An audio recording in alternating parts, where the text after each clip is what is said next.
परबनगर येथील श्री गुरुदेव दत्त मंदिरात रोपे महोत्सव 2025 निमित्त आयोजित द्वितीय सप्ताह श्रीमद भागवत कथा ज्ञान यज्ञ उत्साहात सुरू आहे।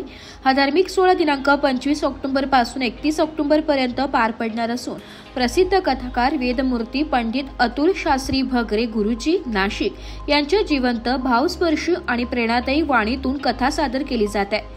आज या ज्ञान यज्ञाचा 5वा दिवस असून परिसरात भक्तिमय वातावरण निर्माण झाले। भगरे गुरुजी आपल्या प्रभावी शैलीतून भगवद्गीता आणि श्रीमद भागवत पुराण मधील विविध प्रसंगाचे मनोवेधक वर्णन करत असून उपस्थित श्रोत्यांना आध्यात्मिक आनंदाचा आणि समाधानाचा लाभ मिळत आहे। या धार्मिक उपक्रमाच्या यशस्वी आयोजनासाठी गुरुजी दिलीप दत्तात्रय पाठक, जयाजी रामचंद्रराव भोसले, विनोद सुमंतराव पाठक, समीर अरविंद पाठक, गजानन परशुराम पंत उरेकर, कृष्णाजी काळू दशपुते, गणेश संतोष पाटील, विजय राजाराम साणे, अशोक श्रावण सोनसे, वासुदेव दामोदर सोनार, सुरेश श्रीराम महाजन आणि जयंत गणेश दामले यांचे विशेष सहकार्य लाभले। कथास्थळी दररोज संध्याकाळी भाविक मोठ्या संख्येने उपस्थित राहून कथा श्रवणाचा आनंद घेत आहेत। संपूर्ण मंदिर परिसरात दिव्य प्रकाश, भजन, आरती आणि हरिनाम सप्ताहाच्या घोषणांनी पवित्र आणि आनंददायी वातावरण निर्माण झाले। या भागवत कथा सप्ताहाचा समारोप 31 ऑक्टोबर रोजी पूजन, आरती आणि महाप्रसाद वितरणाने होणार आहे। भाविकांनी या पवित्र ज्ञान यज्ञात सहभागी होऊन आध्यात्मिक लाभ घ्यावा असे आवाहन मंदिर समितीच्या वतीने करण्यात आले। जी पुन्हा मुखामध्ये लावली भगवतीने आणि 2च वरदान दिले, आजपासून तू करशील ते काव्य आणि सांगशील ते शास्त्र।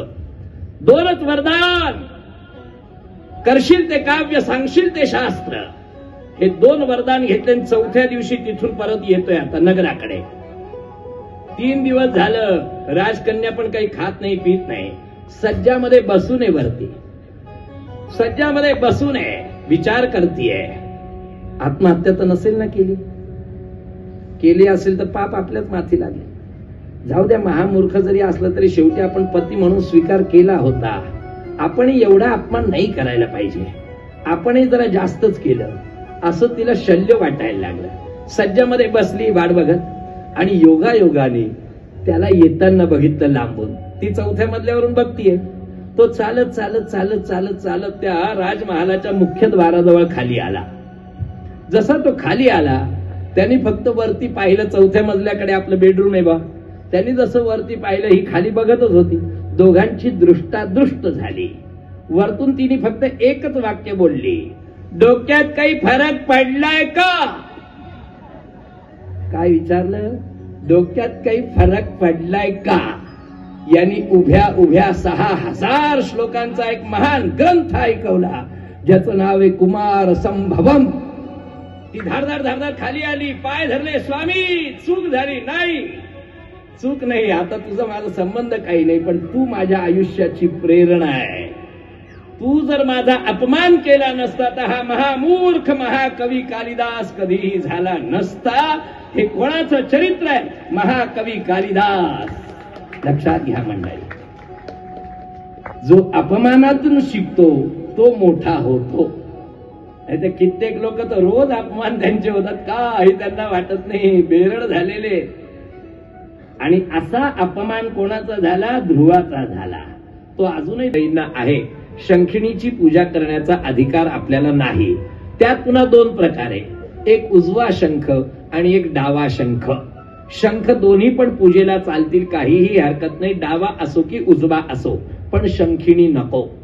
ज्या देवघरामध्ये शंख आहे, जर तुम्ही बघितलं, महाविष्णूंचंच कलियुगातलं रूप कुठलं आहे? करकटेवरी उभे विटेवरी, म्हणजे कोण? तो पांडुरंग। आपल्याला कल्पना आहे।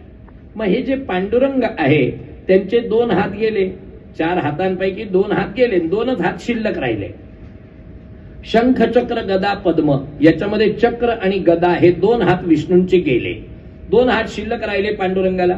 बरं, दोन्ही हात करकटेवरी आहे, बरोबर। पण जर तुम्ही उघडी मूर्ती पाहिली पांडुरंगाची तर जरा नीट एकदा निरखून बघा। त्या पांडुरंगाच्या एका हातामध्ये शंख धरलाय असा, आणि एका हातामध्ये पद्म आहे, कमळ असं धरलंय।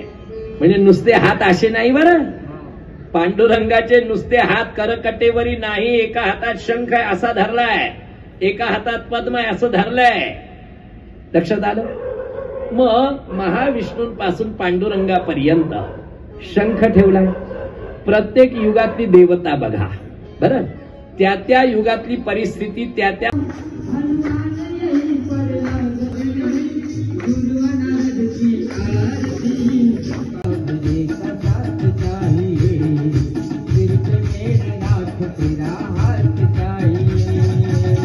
गोपाल कृष्ण भगवान